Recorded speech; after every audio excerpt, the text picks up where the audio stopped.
Bab 769. Dia sedang menunggu. Melihat pria bertombak tiba-tiba menembak, Mileye sedikit terkejut. Bukankah ini trik yang sering dia mainkan? Tanpa berpikir terlalu banyak, dia menghindari tembakan dengan melejit ke belakang. Starley tidak berhenti, tombak di tangan kanannya terbanting ke depan seperti biasa. Jelek. Suara robekan bergema. Pada saat ini, Mileye menebas ke depan dengan pisau di kedua tangan. Keras. Bang. Begitu pisau dan tombak bersendewa, Starley mundur lagi, dan Mileye berhenti setelah mundur sekitar 1 kaki. Mileye memandang Starley di kejauhan, sudut mulutnya sedikit terangkat, dan saat berikutnya, pisau panjang di tangannya terbanting ke depan. Jelek. Ada suara retak di lapangan. Di seberang Mileye, wajah Starley berubah drastis. Kali ini dia tidak berani menyentuh pisau Mileye, karena kekuatannya kalah dengan Mileye. Starley memilih untuk memanfaatkan kekuatannya dan menghindari kelemahannya. Dia melangkah mundur, mencoba menghindari pisau Mileye, tetapi ketika dia mundur, dia langsung lemah. Tidak tahu kapan Mileye muncul di balik pisau, dia meraih pisau dan jungkir balik, lalu menebas lagi. Jelek. Pisau ini, seolah-olah akan membelah bumi, sangat menakutkan. Di depan Mileye, mata Starley sedikit menyipit. Pada saat ini, ada tatapan bermartabat di matanya. Tidak berani ceroboh. Starley menghentakkan kaki kanannya, dan tubuhnya melesat ke depan seperti harimau yang bergegas menuju mangsanya, dengan tombak panjang di tangannya mengarah langsung ke tenggorokan Mileye. Panjang 1 inci, lebih kuat 1 inci. Dia ingin memaksa Mileye untuk menghentikan pedangnya. Jika Mileye menghentikan pedangnya, senjatanya akan memiliki keuntungan. Karena tombak panjang. Idenya tidak salah, namun Mileye tidak menyimpan pisaunya. Pisau yang ada di tangannya tiba-tiba tersayat mendatar, langsung menghantam tombak panjang. Bang! Kekuatan yang kuat langsung menebas tombak panjang secara miring, dan pada saat yang sama, Mileye memanfaatkan situasi dan menebas tembakan berikutnya. Tetapi pada saat ini, Starley telah mundur lebih dari 10 meter. Mileye tidak berhenti, dia menebas ke depan dengan pisau di kedua tangannya. Jelek. Di mana bilahnya lewat, itu tak terkalahkan. Di seberang Mileye, pupilnya Starley menyusut. Dia tiba-tiba berbalik dan menyapu dengan tombak panjang di tangannya. Keras lawan keras. Dia hanya bisa melawan keras dengan keras, karena jika dia mundur lagi, dia akan benar-benar tertekan. Dia harus menekan kembali momentum pisau Mileye, hancurkan ketajaman pisau Mileye. Bang! Sebuah ledakan tiba-tiba bergema dari lapangan, dan Starley langsung mundur. Dia langsung mundur ke tepi panggung. Di kejauhan, Mileye hendak menembak lagi, dan Starley tiba-tiba berkata, "Akui kekalahan." Begitu kata-katanya terdengar, pisau Mileye berhenti beberapa inci di atas kepalanya. Darah mengalir dari mulutnya Starley. Karena dia langsung terluka oleh pisau itu barusan. Sangat berat. Mileye menatap Starley. Dia tidak menyangka orang ini akan mengaku kalah secara langsung. Mileye berpikir sejenak, lalu menarik pisaunya. Dia tidak memiliki keluhan atau permusuhan dengan pihak lain, jadi tidak perlu membunuh. Bagaimanapun, dia datang untuk mengasah dirinya sendiri, bukan untuk membuat musuh di mana-mana. Melihat Mileye menyimpan pisaunya, Starley tiba-tiba menghela napas lega. Dia melirik Mileye, "Terima kasih." Mileye mengangguk, "Keahlian tombakmu bagus, mari kita berlatih lagi ketika kita punya waktu." Starley mengangguk, "Oke." Mengatakan itu, dia memandang Mileye, "Siapa namamu?" Setelah berbicara, wajahnya menjadi sedikit malu. Karena saat Mileye ingin memperkenalkan dirinya barusan, dia langsung menembak. Kalau bicara halusnya, itu namanya serangan kejutan. Kalau bicara kasarnya, itu tercela dan tak tahu malu. Mileye tersenyum. Mileye. Starley Lee mengangguk. Ilmu pedang Mileye sangat kuat. Lain kali aku akan meminta nasihat ketika punya waktu. Selamat tinggal. Setelah mengatakan itu, dia berbalik dan pergi.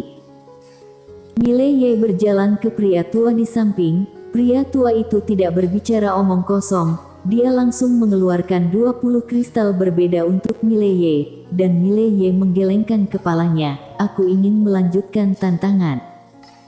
Teruskan tantangannya. Mata lelaki tua itu sedikit menyipit. Apakah kamu ingin terus bertarung? Mileye mengangguk. Terus bertarung. Bertarung. Sekarang dia ingin bertarung.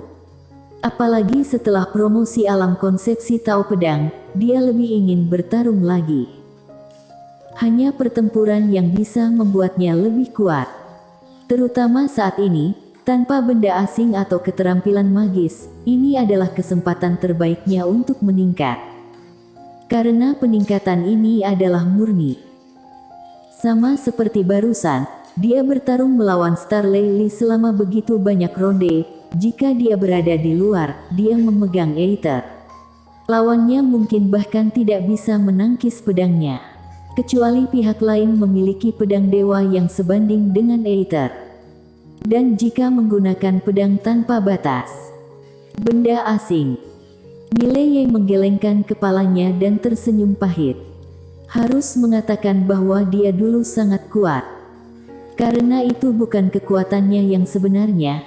Kalau Aether diberikan kepada orang lain dan kalau pedang tanpa batas digunakan orang lain juga bisa mencapai efek yang dia capai. Oleh karena itu, terlepas dari keterampilan sihir dan benda asing ini, itulah kekuatannya yang sebenarnya. Di depan Mileye, lelaki tua itu berkata dengan sungguh-sungguh, berlebihan tidak bagus. Berlebihan tidak bagus. Mileye tahu apa maksud pihak lain. Dia tersenyum tipis. Terima kasih telah mengingatkanku, tapi aku masih bisa bertarung sekarang. Aku belum mencapai batas. Pria tua itu melirik Mileye dan mengangguk. Dengan lambaian tangan kanannya, lingkaran cahaya biru terbang keluar. Jelas, sedang mencocokkan lawan untuk Mileye. Tak lama kemudian, seorang pria berbaju putih muncul di panggung. Dan begitu saja, pertarungan dimulai lagi. Selanjutnya, Mileye bertarung dengan gila-gilaan setiap hari. Kecuali untuk istirahat di tengah, dia bertarung sepanjang waktu. Selama periode ini, dia juga menghadapi satu atau dua lawan yang kuat dan hampir kalah. Benar-benar hampir kalah. Ini membuatnya semakin bersemangat. Kegagalan tidak mengerikan. Seringkali, hanya dengan kegagalan kamu dapat membiarkan diri kamu mengetahui kekurangan kamu. Karena itu, sekarang setiap kali dia gagal, dia tidak berkecil hati, tetapi bersemangat. Dan semakin banyak bertarung, semakin kuat orang-orang yang dia temui. Kota Changfeng, kediaman penguasa kota, Kasei Mu, sedang duduk di depan aula utama. Di tangannya ada surat rahasia, di mana tercantum semua informasi tentang Mileye. Hampir semua yang Mileye lakukan di mata dunia tercatat. Di belakang Kasei Mu, seorang lelaki tua berbaju hitam berkata dengan sungguh-sungguh, "Nona, Mileye ini memang sangat misterius, terutama tentang ayahnya, tidak ada catatan sama sekali. Selain itu, dia saling mengenal dengan guru leluhur dari beberapa kekuatan besar di dunia Akbar Xuan Huang. Ini sangat aneh. Karena karakter itu semuanya adalah tokoh puncak dari ribuan tahun yang lalu atau bahkan puluhan ribu tahun yang lalu, mengapa orang-orang ini mengenal Mileye? Selain itu, yang paling misterius seharusnya adalah wanita bergaun polos. Wanita bergaun polos. Mata Kaseimu sedikit menyipit. Apakah ada informasi tentang wanita ini? Pria tua berpakaian hitam menggelengkan kepalanya. Ada sedikit informasi tentang wanita ini. Apa asal-usul pihak lain? Kekuatan apa yang ada di belakangnya? Kami tidak tahu apa-apa. Kaseimu dengan erat memegang dokumen itu di tangannya dan tetap diam. Setelah beberapa saat, dia bangkit dan pergi. Dia datang ke sebuah kedai di kota. Pada saat ini, Loli sedang duduk di sebuah kedai kecil. Minum di kedai arak. Kaseimu duduk di depan Loli. Kalau 10 peri bumi bergabung, bisakah membunuh wanita bergaun polos itu? 10 peri bumi. Lineup ini hanya bisa digambarkan sebagai horor. Loli tertawa. Menurutmu bagaimana kekuatanku? Kaseimu berkata dengan sungguh-sungguh, sangat kuat, peri bumi bukan lawanmu. Loli tertawa, aku tidak bisa mengalahkannya dengan 100 orang sepertiku, tidak ada artinya bagiku untuk pergi melawannya. Setelah mendengarnya, mata Kaseimu sedikit menyipit, mustahil. Benar-benar mustahil. Loli menyesapnya dan tersenyum, tidak mungkin. Kasei, jangan lakukan hal bodoh. Kalau tidak, kamu akan menyesalinya. Kaseimu berkata dengan sungguh-sungguh, siapa dia? Loli berkata dengan lembut, seorang wanita yang dulunya lebih menakutkan daripada dewa dan iblis. Kamu harus berterima kasih kepada Mileye, jika bukan karena dia, dunia ini sudah hilang. Karena di dunia ini, satu-satunya yang bisa membuat wanita ini memiliki sedikit kebaikan terhadap dunia ini adalah karena ada dia. Bahkan, dia sangat jelas bahwa orang yang tidak pernah berhubungan dengan wanita bergaun polos tidak akan pernah tahu betapa mengerikannya dia. Wanita ini penuh dengan kebencian terhadap dunia ini. Dapat dikatakan bahwa dia hanya peduli pada satu orang, dan itu adalah Mileye. Jika Mileye mati, Loli menggelengkan kepalanya, momok kecil ini. Di depan Loli, setelah hening beberapa saat, Kaseimu berkata, aku akan menyerah. Loli menatap Kaseimu, yang berbisik, karena Loli kamu tidak akan berbohong padaku. Pertama kali aku melihat ada ketakutan di matamu. Takut. Ketika Loli berbicara tentang wanita bergaun polos barusan, dia menemukan bahwa selain kewaspadaan yang mendalam di mata Loli, ada juga ketakutan. Seseorang yang bisa membuat Loli takut.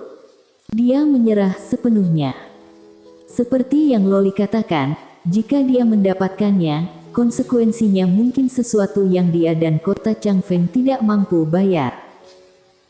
Loli melirik Kaseimu, keserakahan dan ambisi terkadang bukan hal yang buruk, tapi seringkali justru malah membunuhmu.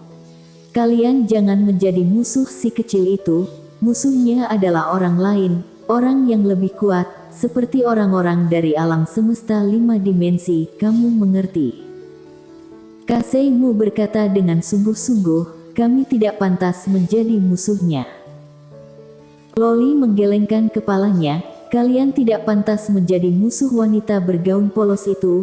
Alasan mengapa dia tidak bisa keluar sekarang karena dia memiliki orang lain untuk dihadapi.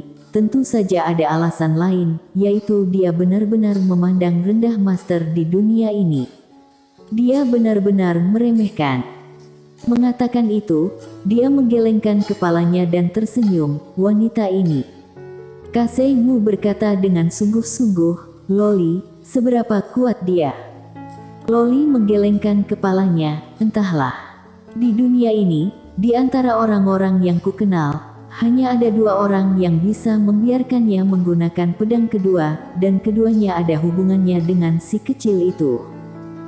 Wajah Kaseimu sedikit jelek, maksudmu, mereka melemparkannya ke dunia ini dan membiarkan master dunia ini melatihnya.